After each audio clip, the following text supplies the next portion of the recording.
स्वागत दोस्तों आप लोग का आपका अपना यूट्यूब चैनल गया जी क्लासेस में।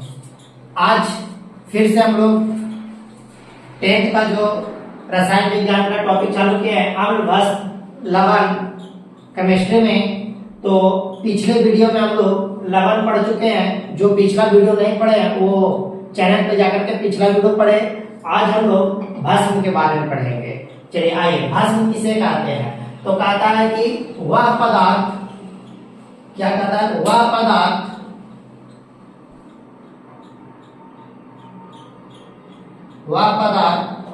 जो जल में घुलकर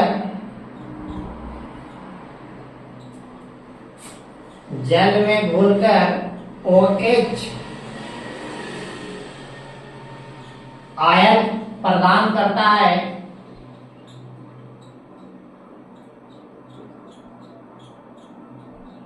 उसे भस्म कहते हैं। कहता है कि वह पदार्थ जो जल में घुलकर OH आयन प्रदान करता है उसे भस्म कहते हैं। ठीक है, कहता है कि भस्म को ही इसको भस्म को हम लोग क्षारक भी कहते हैं। क्या कहते हैं? क्षारक कहते हैं। भस्म जो है ना, भस्म में लाल लिटमस पत्र को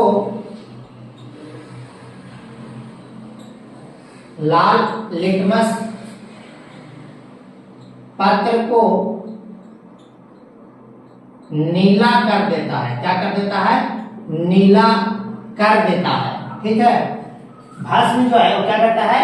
लाल लिटमस पत्र को नीला कर देता है। चलिए आगे हम लोग सीखते हैं कि भस्म के गुण। सुनिएगा, हर किसी में अपना अपना गुण होता है। तो भस्म का भी कुछ गुण होगा। तो भस्म का गुण जो है क्या? भस्म का गुण जो है वो है, भस्म का गुण देखेंगे। क्या देखेंगे? भस्म का गुण। चलिए, क्या कहता है भस्म के गुण? हम लोग क्या पढ़ेंगे? भस्म के गुण। तो भस्म के गुण क्या है? तो भस्म के गुण में पहला हम लोग पढ़ेंगे कि भस्म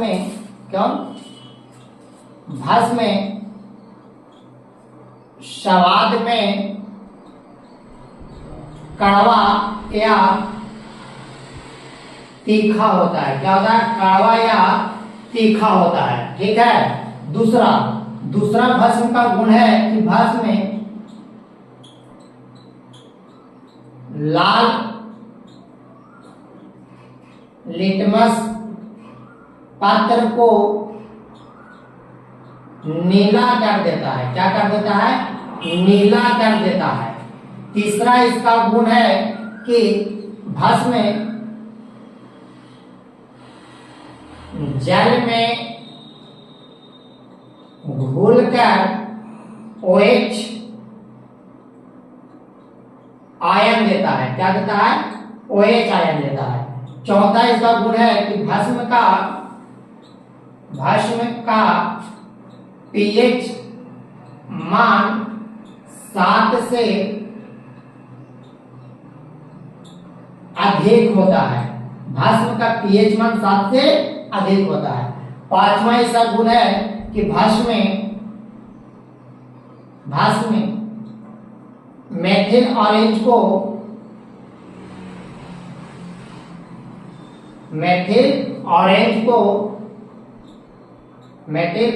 को पीला कर देता है। क्या कर देता है? पीला कर देता है। छठा इसका गुण है कि भस्म अम्लीयता को उदासीन कर देता है। क्या कर देता है? उदासीन कर देता है। सातवां गुण है कि जितना अधिक pH मान होगा उतना अधिक प्रबल भस्म होगा। क्या कहता है कि जितना अधिक पीएच मान होगा उतना अधिक प्रबल भस्म होगा। सुनेगा, भस्म वह पदार्थ जो जल में घुलकर OH आयन प्रदान करता है उसे भस्म कहते हैं। भस्म को क्षारा कहते हैं। ठीक है, भस्म लाल लिटमस पदार्थ को नीला कर देता है। भस्म के गुण क्या क्या है? तो भस्म स्वाद में कड़वा या तीखा होता है।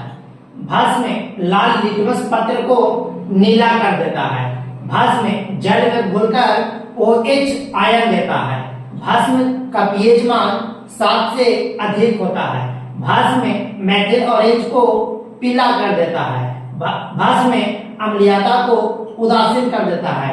जितना अधिक पीएच मान होगा भस्म उतना अधिक प्रबल होगा। ठीक है, आगे बात करते हैं हम लोग कि भस्म के प्रकार कौन कौन है। भस्म के प्रकार आइए,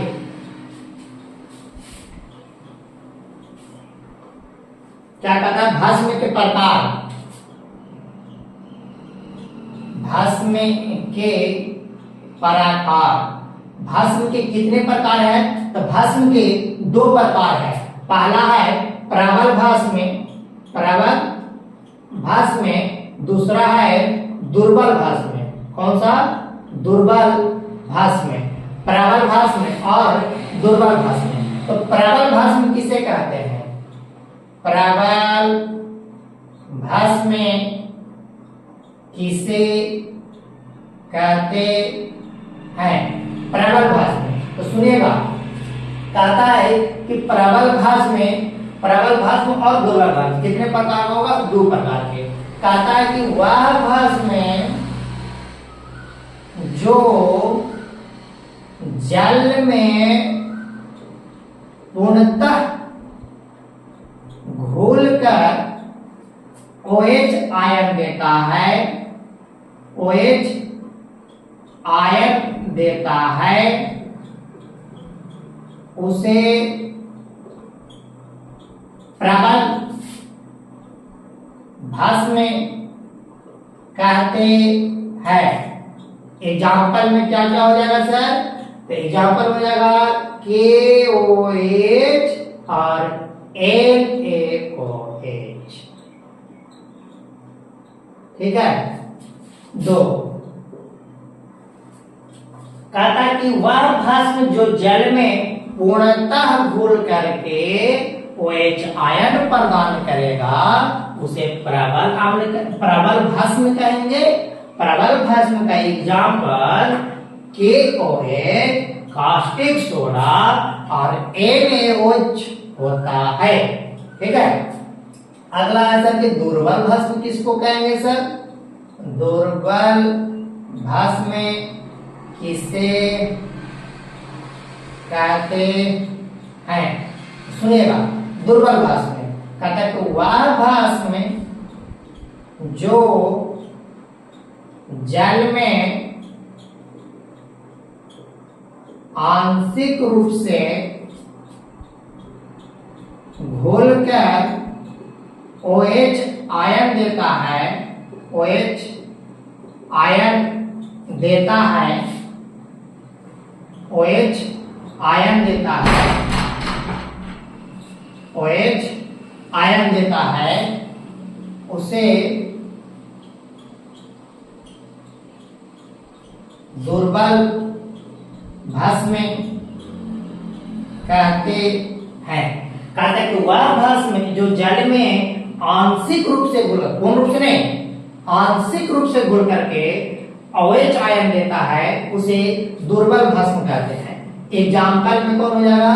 एग्जाम्पल में हो जाएगा CaOH के होल 2 और MgOH के होल 2। ये दोनों क्या हो गया? दुर्बल क्षार हो गए।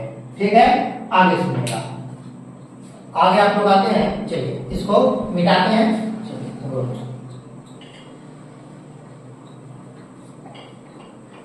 देखिएगा, आगे बात करते हैं हम लोग कि क्षार। देखिएगा, भस्म नहीं, क्षार क्या है?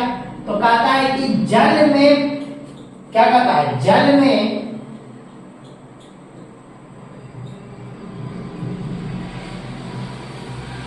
घुलनशील पदार्थ क्षार कहलाता है। क्या कहता है कि जल में घुलनशील पदार्थ क्षार कहलाता है। अच्छा सर, क्षारक क्या, क्षारक और क्षार में क्या अंतर है? क्षारक और क्षार में क्या अंतर है? क्षारक और क्षार में क्या अंतर है? तो सुनिएगा, पहला तो ये कहता है कि क्षारक सभी क्षारक जल में घुलनशील नहीं होते हैं। क्या कहता है कि सभी क्षारक जल में घुलनशील नहीं होते हैं, लेकिन सभी क्षार जल में घुलनशील होते हैं। कहता कि सभी क्षारक जल में घुलनशील नहीं होते हैं, सभी क्षार जल में घुलनशील होते हैं। दूसरा, सभी